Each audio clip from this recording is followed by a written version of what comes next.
Today, we're going to crack open the latest World Inequality Report. And let me tell you, the numbers in here paint a picture of a planet with some staggering extremes. So let's dive in and really unpack what it all means. So, to really get a handle on the true scale of global inequality, we've got to start with the most extreme numbers, the very, very top and the very, very bottom of the economic ladder.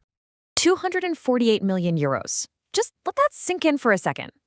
That's the average income for 1 year for a single person in the top 1 in a million group.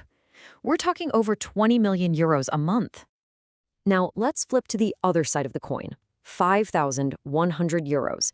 That's the average annual income for someone in the bottom half of the entire world's population. That's about 425 euros a month. The gap between these two numbers is almost 50,000 to 1.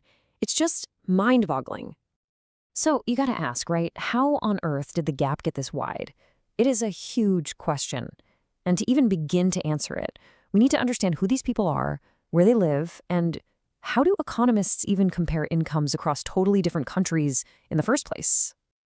Okay, so first, a quick but really crucial concept. All the numbers we're looking at use something called purchasing power parity, or PPP. It's basically a fancy way of adjusting for the cost of living. It makes it so that €1 in, say, Paris buys the same amount of stuff as €1 in Mumbai. This lets us make fair apples-to-apples comparisons. You know, these tiny percentages can feel a little abstract, but the report has these great ways of making it tangible. The richest 0.001% of the world, that's about 56,000 people, could all fit inside a single football stadium. And the absolute tippy-top, the 1 in a million group, just 56 people. They could all hang out in one classroom. All right, let's switch gears a bit and zoom in on a specific region. We're going to look at Asia, a continent that has seen some of the most dramatic economic shifts you can imagine over the last half-century. I mean, for East Asia, the story is just incredible. It went from being the world's poorest region in the mid-20th century to an absolute economic powerhouse. And right behind it, South and Southeast Asia are on a super fast track too. We're talking about a massive economic catch-up. But, and this is a big but, that amazing story of progress isn't the whole picture for the continent. The report actually singles out India for having a very different journey, one that really stands out against its neighbors. So what are we looking at here? Well, this slide shows something pretty stark. If you go back to 1980, a decent chunk of India's population was considered part of the global middle class. But if you fast forward to today, the country has actually lost ground relative to the rest of the world. While other parts of Asia were climbing that global income ladder, India's population has largely shifted downwards into the world's bottom 50%. Now, the why is super complex. It's tied to things like economic reforms, population growth, and how wealth is spread out inside the country itself. And the report puts it pretty bluntly.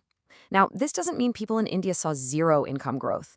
It just means that their growth didn't keep up with the global average, which caused this slide in its relative position. It's a really powerful reminder that just because a country's economy grows, it doesn't automatically mean its people are better off compared to everyone else in the world. The story of inequality isn't just about this gap between rich countries and poor countries. To really get the full picture, we have to look at another divide, one that exists everywhere, inside every single nation. Let's dig into the global gender gap, because as this report shows, the real story here isn't just about salaries. It's about all the work that never even shows up on a spreadsheet.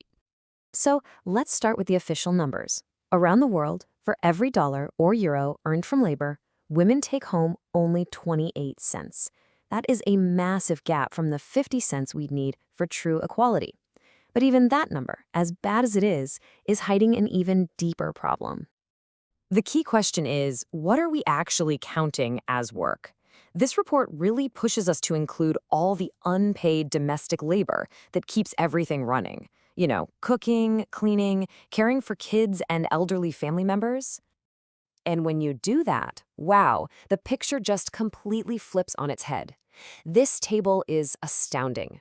Globally, women actually perform 55% of all work hours, paid and unpaid. They literally work more than men. But because so much of that labor is unpaid, their effective hourly income plummets to just 32% of what men make. It's that classic double burden we hear about. More work for way, way less pay. Okay, I know. Looking at all of this data can feel pretty bleak, right? But the report's most important message is actually one of hope.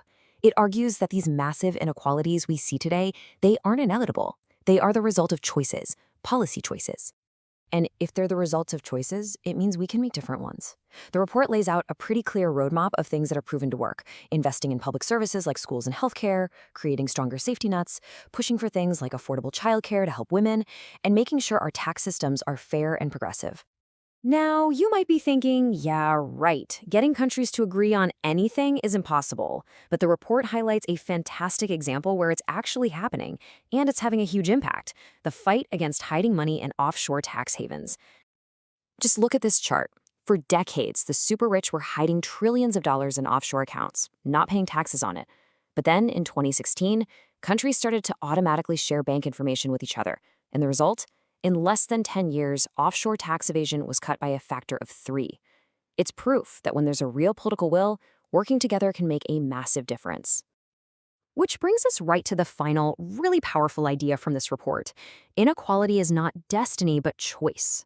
The world we live in today is a direct reflection of the rules we've designed and the priorities we've set. And if that's true, it leaves all of us with a pretty critical question. What choices are we prepared to make now to build a more fair and equitable world for tomorrow?